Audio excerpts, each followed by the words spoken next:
Économie donc avec Emmanuel, c'est à vous. Bonjour Marine Le Pen. Bonjour. On attend, j'allais dire avec impatience, demain les préconisations du rapport Gallois sur les mesures à prendre pour relancer notre compétitivité. Est-ce que vous attendez quelque chose de ce rapport ? Non. Un condensé en même temps des propositions de l'UMP et du PS qui sont bien souvent très semblables. Vous savez, il y a une phrase qui a été prononcée par François Hollande dans une interview du Monde il y a quelques jours qui est un véritable aveu. Il a dit « Je pense que pour la France, c'est mieux que ce soit la gauche qui fasse la mutation. Les autres l'auraient fait, sans doute, mais brutalement. » Ça veut dire quoi ? Eh bien, écoutez, ça veut dire qu'il y a donc une feuille de route commune.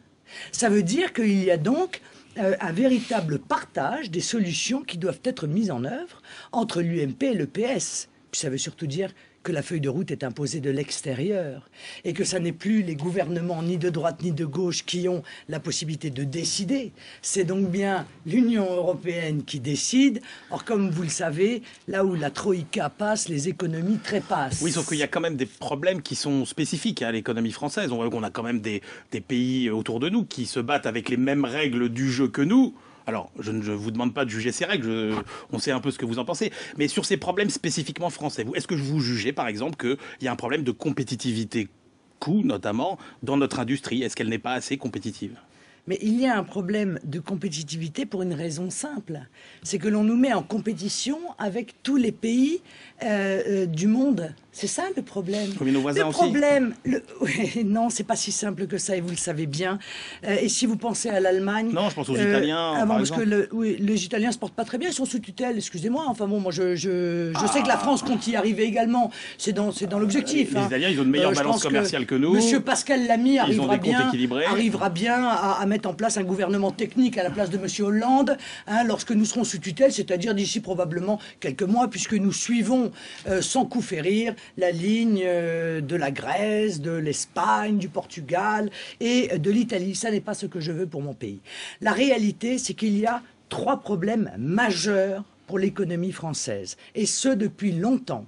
C'est d'abord le libre-échange, et y compris d'ailleurs le libre-échange au sein de l'Union européenne, mais bien sûr aussi et en premier lieu avec des pays à très bas coût. Parce que ce libre-échange total, cette ouverture totale de nos frontières économiques, nous sommes le seul espace d'ailleurs au monde à faire ça. Les États-Unis ne le font pas, la Chine ne le fait pas, la Russie ne le fait pas, le Brésil ne le fait pas, mais nous le faisons, eh bien entraîne une concurrence internationale déloyale. Vous voulez qu'on soit compétitif avec la Chine ? On ne le sera jamais. On ne le sera jamais, sauf à accepter, encore une fois, d'être payé 200 € par mois, mais on va revenir sur l'Europe, de vivre dans des villes-usines. Vous aurez l'occasion de répondre voilà. Donc, précisément sur l'Europe. Mais considérez-vous, parce que la question d'Emmanuel est importante, puisque c'est tout le débat actuellement, est-ce qu'il y a un problème de coût de travail en France ? Est-ce que les salariés et la protection sociale, le financement de la protection sociale coûte trop cher pour les entreprises, ou bien est-ce que ça n'existe pas ? Mais monsieur, elle coûte trop cher pour les entreprises parce que ces entreprises sont en concurrence avec des entreprises de pays où il n'existe pas de protection sociale, où il n'existe pas de normes de sécurité. C'est pas le cas avec nos voisins. Mais oui, mais parce que écoutez, vous savez bien que l'Allemagne fait travailler son hinterland, il n'y a pas que l'Allemagne, etc. Bon, elle subit le dumping monétaire d'un certain nombre de pays. Voilà le problème. Or, on nous parle des charges sociales. Mais qu'est-ce qui fait les charges sociales en grande partie ? C'est le chômage. Plus il y a de chômage, plus les charges sociales sont lourdes pour les entreprises.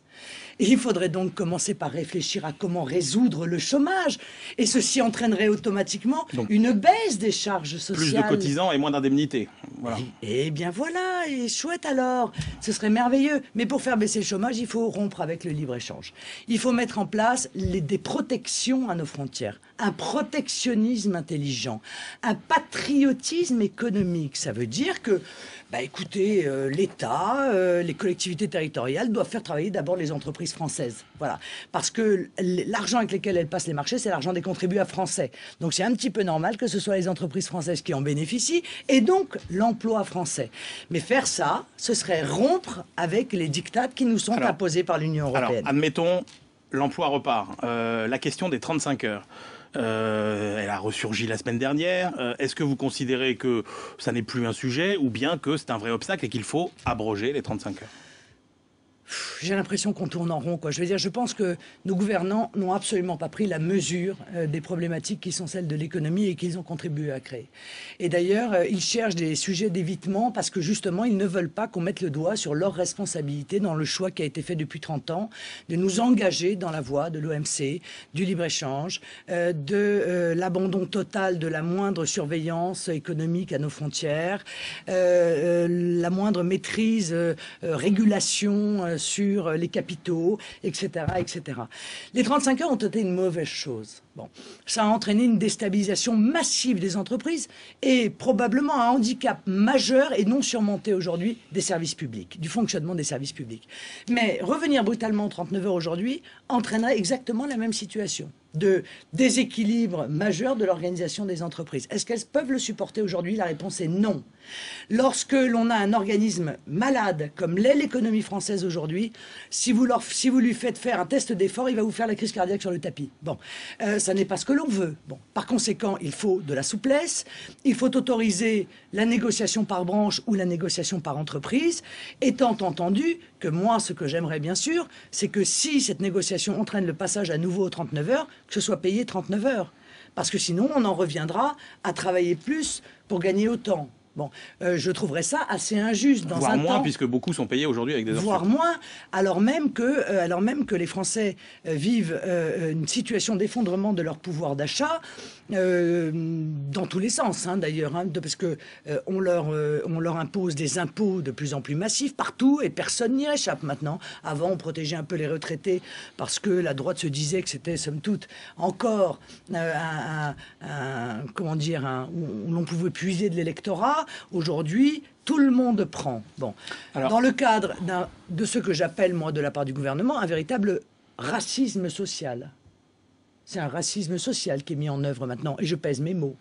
Parce que lorsqu'on dérembourse, par exemple, les médicaments pour l'hypertension, ça veut donc dire que les riches, ceux qui en ont les moyens, ou même, peut-être pas les riches, mais ceux qui ont les moyens de se payer les médicaments, eh bien, se protégeront de l'hypertension et donc des maladies coronariennes qui en sont la conséquence. Les pauvres, tant pis pour eux.